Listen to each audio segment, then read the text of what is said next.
ঈশ্বর লাভই মনুষ্য জীবনের উদ্দেশ্য। চাঁদ মামা যেমন সব শিশুর মামা, তেমনি ঈশ্বর সকলেরই আপনার।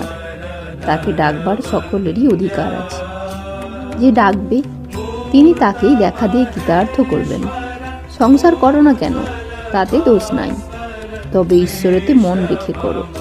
যেন যে বাড়ি ঘর পরিবার আমার নয়, এ সব ঈশ্বরের। আমার ঘর ঈশ্বরের কাছে। আর বলি যে তার পাদপদ্মে ভক্তির জন্য ব্যাকুল হয়ে সর্বদা প্রার্থনা করবে। এক হাতে কর্ম করো, আর এক হাতে ঈশ্বরকে ধরে থাকো।